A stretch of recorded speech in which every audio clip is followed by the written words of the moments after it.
All right, what's up, guys? Welcome back to another episode of the Living the Dream podcast. Today on the show, we have Diane Prince, who is a serial entrepreneur and now focuses on coaching other founders and entrepreneurs. Diane, how you doing?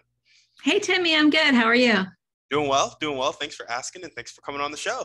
Yeah, great to see you. All right, well, we like to jump right in. So if you could start with telling us a little bit more about yourself, some of the things you like to do for fun, that'd be great. Okay. Well, as you mentioned, I'm a serial entrepreneur. I've been a founder for many years, about 25 years. And so now I'm sort of living the dream, helping other businesses do the hard things and walking them through that. And let me fix my camera a little bit. And what do I like to do for fun? You know what? I've been raising 3 kids and now I'm an empty nester. So I'm figuring that out. I've been a single mom for 13 years and my youngest one is now in college. So now they're all out and grown and flown. So now I have a lot of time to explore what I like to do for fun. I can't remember. So you've been a single mom for 13 years and a serial entrepreneur? Yes. I was a divorced mom. It is not 100%. They have a father, so not 100% single, but yes. Gotcha. That is wild. Well, awesome. So you have a lot more free time and you're kind of figuring out what to do with all this time now. Do you have any hobbies that you're pursuing currently? Yeah, right now, building this business is a hobby. I do love building businesses. I really enjoy reading. And I also like Netflix. And I'm really obsessed with Peloton these days too. Oh, gotcha. Peloton. Yeah. That's awesome. Well, tell us a bit about your motivation. What gets you up and keeps you going every day? I love building things. That's my creative outlet. So I like getting in the groove right now with my coaching business. I'm always building out tools and kind of things that my vision is to make the entrepreneurship path easier for anyone who wants to start a business. So looking at different ways that I can make my services more accessible, what I can do to help founders, so that it excites me. The entrepreneurial path, no matter how, sometimes it's been obviously crazy stressful. I have had some fairly big successes. I've also crashed and burned, but knowing that I have every day, I get to do it again and work on creating something really gets me out and gets me up and going. I love that. Well, tell us a bit more about your dreams, goals, and vision for the business and your life. Yeah. So, gosh, I feel like I was reviewing this question and, I'm sort of I don't know, my dreams, I just want to be peaceful now, I just want to enjoy that my family's healthy. I'm healthy. I feel like I don't, as far as dreams, I don't really, I've kind of been there, done that in some ways, as far as building businesses, exiting businesses. And so now my vision for my current company and my dreams are really not, I like to live a mellow life now and, keep myself healthy and happy. And at the same time, helping clients. So really just, I don't have any huge aspirations because I feel like I'm doing what I really love to do. Yeah. I love that. Do you have any bucket list items that you want to discuss? Like maybe peaking Mount Everest or something like that? I will not. No. No, I will not peak Mount Everest, but I would like to go. There are some places I haven't really traveled in Asia. I'd like to do that. I'd like to go to Africa. I haven't done that. So as far as traveling, I would like to have more time to explore the world now that my kids are grown and flown. I love that. Well, take us back to when you first jumped into entrepreneurship. What really caused you to take that first step?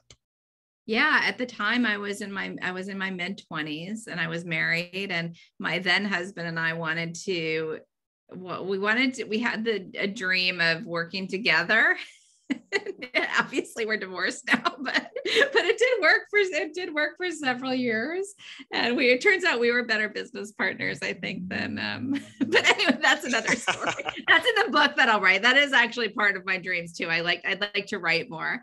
And so but I do believe that it's really important to have a strong why and know why you're doing what you're doing. So for us, we wanted to see if we could build a business and grow it and sell it. And that's what we did. We did it in a pretty short amount of time. We built it to $50 million. That was my first business, and exited it and sold it to a public company. So I spent most of my 30s semi-retired. That was really great. Okay. You have to paint this picture for me. Also, because I'm a 22-year-old guy, okay. So it would be nice to do that as well. Yeah. Your mid-20s, you're married, and you just decide to go into business and then casually build a $50 million business. Like, walk me through that a bit more. Okay. There was nothing casual about it though. Like, we were super deliberate and crazy focused. So, because sometimes, when we sold it, we were 33, and some people were like, oh, it's like you won the lottery. And we're like, no, we actually wrote a business plan and executed on the plan. And so really, but just to break it down, I pretty much broken it down into 7 steps. So let me see if I can remember. So first was the vision and why, and I already told you why we wanted to do it. And then it was finding a business that matched that vision, because some people want to start a company and they have the idea of what the problem that their company is going to solve, but there are so many ways to build a business, whether you're going to raise funding or you're going to bootstrap, or you're going to have a small business, or there's so many different ways. So we had to have, because we knew what we wanted to do and scale it and sell it, we had to have a business that would actually be a vehicle to do that. I think that's really important. And then planning. We spent, not too much time, but a significant amount of time planning. I mean, back then we bought 2 books. It was a temp agency, really super specific niche for title insurance people. We bought 2 books. One was How to Write a Business Plan. And the second one was it was one of those, it was How to Start a Temp Agency for Dummies. So, and I think that we had the advantage of not having as much information as is out there now. It was a lot more simple. So then we planned, then we executed on the plan. A lot of people I talk to have ideas and they're worried that somebody's going to steal their idea, or they're hesitant to get started. And you have to execute on your idea. And so many people tell me, oh, I had this idea too. Well, okay, well, we're the ones who did it. I mean, look at Sarah Blakely. She was the CEO of Spanx. I mean, a lot of people had the idea of cutting off pantyhose, and I don't know if you know her story, but she is a billionaire, just finally sold Spanx. But a lot of people had the same idea, but she's the one who executed on it. And then I think it's the 5th part is getting through the middle of it. Because then what happens is, and this is why I think it's really important to know what your vision is and build a business that matches your vision, because the middle part of it can be really ugly. And, there's some really good parts to it. And then there's a lot of drudgery. Sometimes it's, there's so many challenges. Like for new founders, the things that you're going through now and the challenges are huge. And then every single step though has other crazy challenges. So, and then get it. I don't remember. I just said, I'm going to say 6 things. I don't remember what the 7th one was, but and then executing on the exit, planning for the exit, getting all those ducks in a row. So just in a nutshell, those are the main steps. Tell us about how you guys held yourselves accountable to consistent execution, because that's a big struggle for people. Okay. That has never been a problem for me. I just, for me personally, it's been a baller since the day she was born. but there are tools. I have a lot of other issues, like there's other things that, like for me, one thing I know is I'm way too fast to make decisions.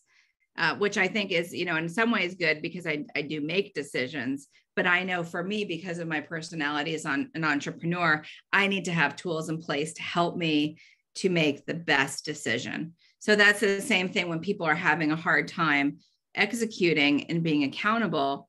I think the most important thing is to know your personality type as an entrepreneur, and then seek out tools that will help you to achieve those things that you might be lacking, like the things that you need, right? Like accountability is so important. So, I mean, and different things work for different people. Like for some people, it's even to-do lists. Like, so I will write down, like for me, even for my coaching business, I bring in clients in all different kinds of ways. And one way that always works is cold emails, which always surprises people. So I know if I do 15 minutes a day, I will get a client. I will get at least one client in a week if I do 15 minutes a day of email cold sequencing. And so for me, it's just, it's simple to-do list. I love that.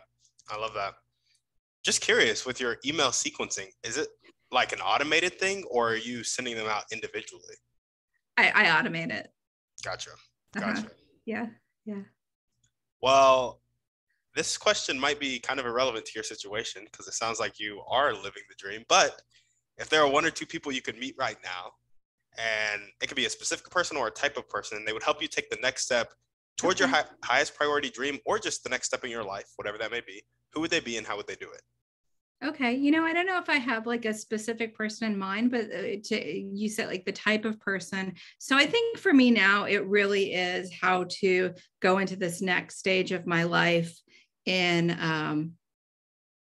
a different way. Like for me, a lot of it is kind of calming down, and like one thing I'm doing now is I'm spending a lot of time taking care of myself. Like, I've created a morning ritual that I really enjoy. That's exercise and meditation and journaling and things like that, because as a lot of entrepreneurs, I'm very high energy level.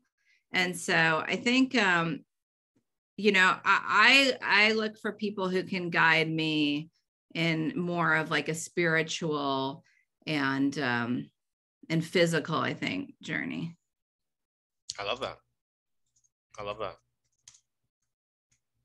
That does mesh well with your goal of being more like mellow and calm.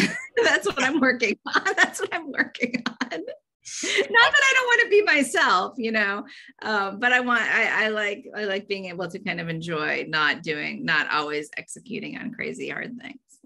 Yeah, absolutely. Just curious, in your entrepreneurial journey from 25 to 33, and even post that, because I know you've reached back into it, did you encounter limiting beliefs and that negative voice in your head? And if and when you did, how did you deal with it? Yes. And the longer that I have been in business, the more I realize how many, if not everybody, is just figuring it out.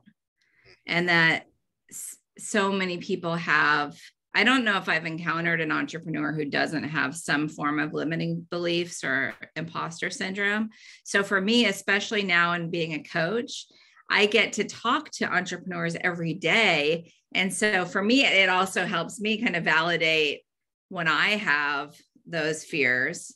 And now I have one of the things I have in my coaching now are peer groups, so that founders can come and actually it's confidential and actually really share what's going on with them with other founders, because that's the most commonly asked question I get. One of the most commonly asked questions from my clients is, what are your other clients going through? And I'm like, I can't tell, it's confidential.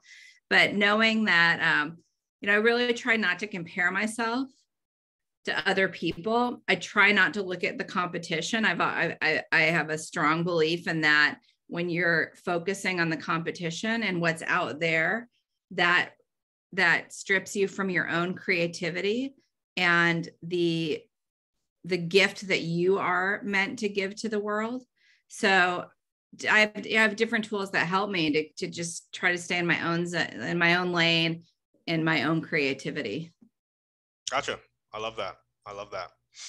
Is there any recurring limiting belief that you care to share, and maybe the tools that you use to really keep you focused? Yeah, I mean, I think a common limiting belief is that I guess it is the imposter syndrome. I hate that. I don't know, like I don't like that term, but I really think that different tools to help with that. One is because typically, and when you're looking at what other people are doing, sometimes that can give you that kind of, they're further along, you know, that maybe that's the definition of that limiting belief I'm talking about. And I see so many of my clients look at other startups and think they're further along than me. And it really hurts them to keep advancing. So one tool is to practice not making any judgments, whether good or bad.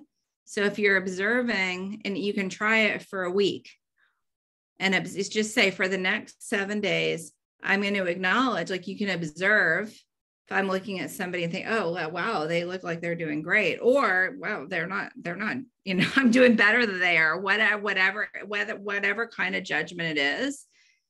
Observe it when you think it, and then practice not making any judgments or any opinions about the other person. And that is one tool that can help you to get out of that comparing yourself to others, because it's a habit and it's practice. Yeah, I love that. And I love how you called it a habit, because I think a lot of us will have that more fixed mindset. We'll think our negative thoughts are like who we are, especially the like younger people who may be listening to this. I've struggled with it myself, and it's like when you look at it as a habit, it's more like tangible, and you can change it, and you can actually transform your life, and you feel more empowered. Yeah. And you can look at things like what is bringing that up? Is it Instagram? And if so, what can you do? And look at like, what are the negative things? What are the things that are bringing me down? And then one of my slogans is go towards the love. So get away from that stuff. It doesn't matter. You know, it doesn't matter what that person's doing, or, you know, if that's bringing you down, you don't have to follow everybody, or you don't have to scroll, you know, go towards the things that are going to lift you up, because it is a daily habit, and we all need it. And know that everybody's going through this, and everybody's an imposter. You know, we're all just people in this world, and most people are walking around with doubts about themselves. It's just, and I think if you can acknowledge that, know that's a really, it's like a universal thread. So that I think can be helpful as well. Yeah, absolutely. I love that. Well, let's jump into our thriving 3 now. And our first question is, what's your favorite book, movie, or podcast? Pick one of them. Okay, book. This is my favorite book on entrepreneurship.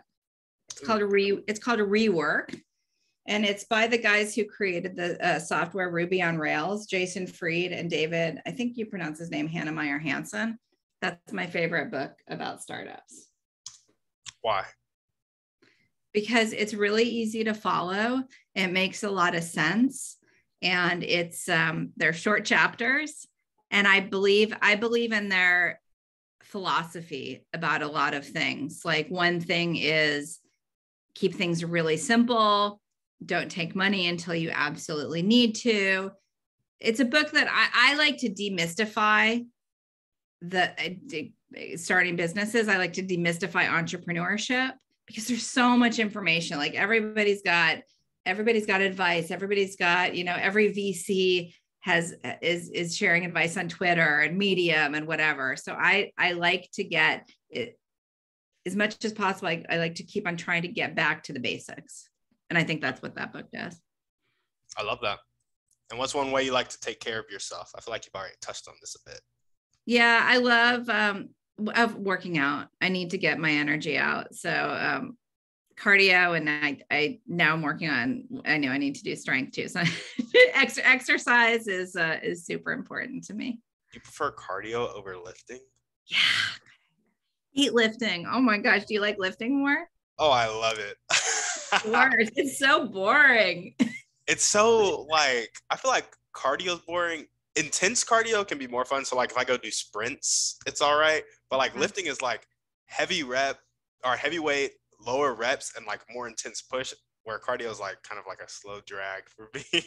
Gosh, I'm so the opposite. No, it's like literally like just picking up an object and putting it down. And no, but I do it because I know I have to. Yeah, that's fair. When you look at it that way, it is kind of boring. I mean, cardio, I get in the groove, I can dance, I can sing, but I'm not like, I don't love the sprints, or I do intervals and stuff like that. But I also will just do like, I don't know, I like dance on the step mill and stuff like that. Yeah, I got you. Well, what is one action step you can take right now or continue to take if you're already doing it to get closer to your dream of living a more like mellow, chilled, time-free life? Yeah. So, well, what I'm doing now, one step, I quit coffee. So that was huge for me. Nice. Mm-hmm. And again, it's like doing that, like looking at the things that are not benefiting me and then working on changing, looking at that and seeing what the things are that I can control. And that's made a huge difference. So I'm really working on, instead of where I would get up like 6 a.m., maybe even earlier, be on like my second or third cup of coffee by 7, and, be on my computer right away. Now I'm waking up, I'm easing into it. I'm doing like, have you heard of mud water? It's like the trendy, like startup-y drink. It's like, it's basically tea, but and so I do that and kind of chill. And then I work out and I really take the time, instead of, because before I'd be like, especially like with this shift from being at home all the time, because I stayed working at home since the pandemic. And so I would be like, okay, where can I fit in the self-care? Like I can do, 20 minutes here, I can do my strength training here, whatever. And instead I've been dedicating a really long block, not really long. I mean, I don't know, it's all relative, like 3 hours of time in the morning. So like from 6 to 9 has been that's workout, have my fancy tea, kind of do the me stuff before I settle into the day. Yeah, for sure. I love that. Awesome. Well, tell us a little bit more about, we know clarity played a big role in you scaling your business, but tell us a little bit about like when you reach that clarity, some people will start to share it with the people around them and then get that negative lashback, crushes their dreams. Tell us about that phenomenon in people's lives and how they should go about dealing with that. I want to make sure I understand what you're saying. So you're saying when you share what your dreams are and there's the dream crushers. Yep. You get clear on your dreams and goals, then people are like, can you do that though? Yeah. Well, you have to be, one way is really like, sharing with the people who, are going to be supportive, but that will happen. You will get the dream crushers. And I mean, I think just know that it's part of, it's like, I don't know, like when you're about to have a baby, you don't give anyone your list of baby names. It's like everybody's got an opinion. Yep. And here's the truth though, that that there might be some truth to it though. So you can, what I tell people and what I like to do is filter comments and filter advice, because it doesn't have to crush your dream, but you can also look at it like they might have a point in some ways. It doesn't mean stop what you're doing, or it doesn't mean, and you can also consider the source. It might, if somebody who's like your neighbor or something and has never done what you're looking at doing, or your family at, around, the Christmas tree or something, or Thanksgiving, they probably won't understand it. So one way also is to have a group of peers that are maybe doing similar things, or even can relate to building a business. And that's because the founder journey can be really, my lights just went up, but the founder journey can be really lonely, you know? So if you surround yourself with other people who understand what you're doing, that can be really helpful. Gotcha. There we go. I love it. I have one last question for you. Okay. So you know how there are those people who have that more fixed mindset, not willing to accept help, not willing to accept change. Sometimes they go through their whole life like that and they die like that. That's it. Other times they'll change to a growth mindset, willing to accept help, willing to accept change. In your opinion, what is the catalyst that causes people to change? From my personal experience, they have to have, if somebody wants to change, you have to want to change yourself. You can't change someone else. And a catalyst is, for me, when the pain is greater, like if you're stuck in that mindset and that pain is greater than the benefit that you get, like when you're able to see that. And I think there's different catalysts for everybody. Everybody's different. Some people have to hit rock bottom or get into, have that, the monotony is too much, or they're just realizing that they're not going to go where they want to go. But yeah, I think that I do believe that in that saying, like, when the teacher shows up when you're ready. Mm-hmm. And I think it's a different experience for everybody. But for me, sometimes it's like just realizing, like, if something's not working, like with the coffee thing, like, this is not working for me anymore. Like I have anxiety. This is actually preventing me from living the life that I want to live. And some people, yeah, I think you're right. Some people never get it. Some people never are ready to make a change. And some people are fortunate enough that something happens and they have a particular, maybe a specific catalyst in their life, maybe hit rock bottom, and that causes them to get help and change what they want to. Gotcha. I love that. Why do you think some people hit rock bottom and never want to change? Gosh. I don't know. I think it's a personality thing, I guess. I think, I don't know if it's nature versus nurture. I think there's a combination of the experiences that we have growing up is part of what makes us.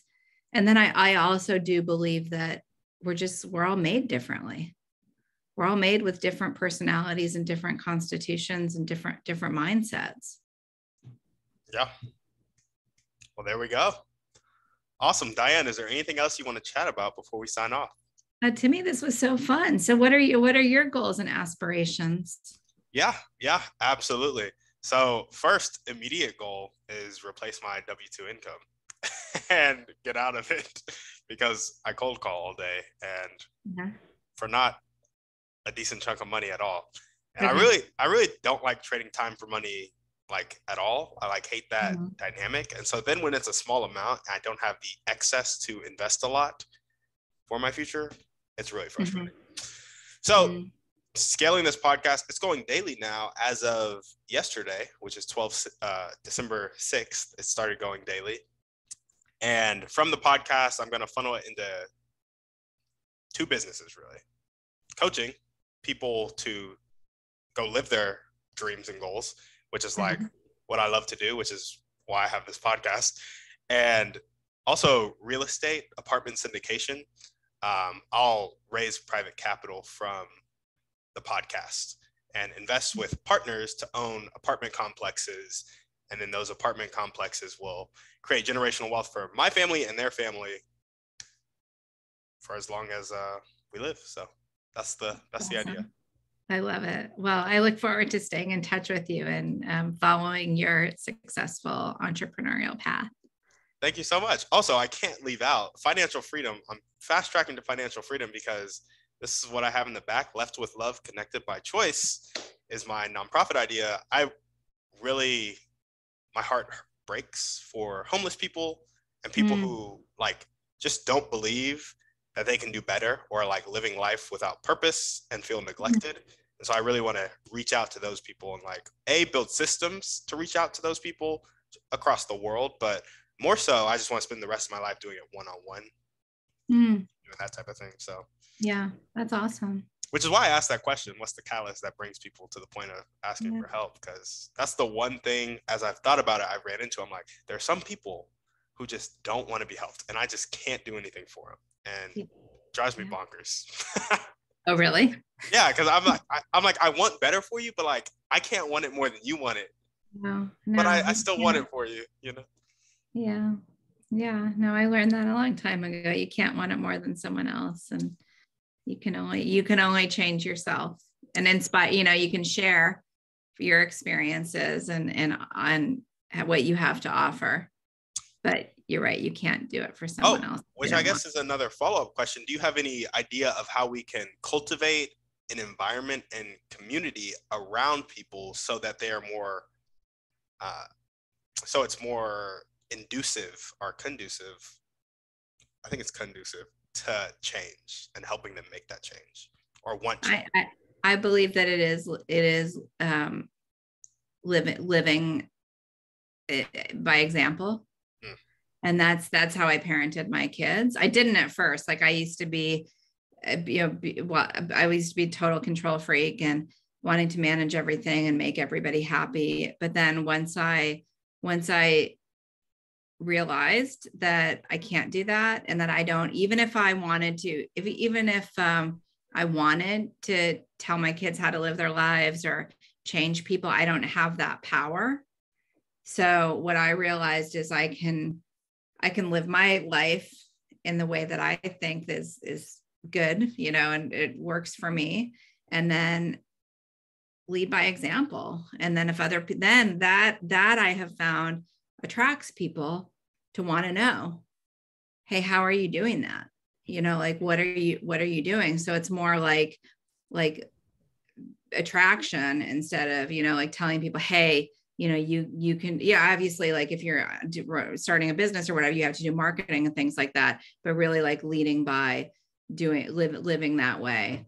And then hopefully, as people see you and they'll want to know, they'll want to learn from you.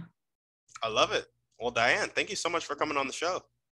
Great to be here, Timmy. Thanks so much. Yeah, of course. And if you guys are listening to this and you loved what Diane had to say, and you happen to know somebody that can guide her further on her spiritual or physical journey, or you just want to connect with her, maybe for coaching or mentorship, if you are a founder or know a founder, make sure to do that. The ways to contact her will be in the show notes. As we always ask, shoot this podcast over to 1 to 3 people that need to hear this message. Shoot us a 5-star review on iTunes, and we're out.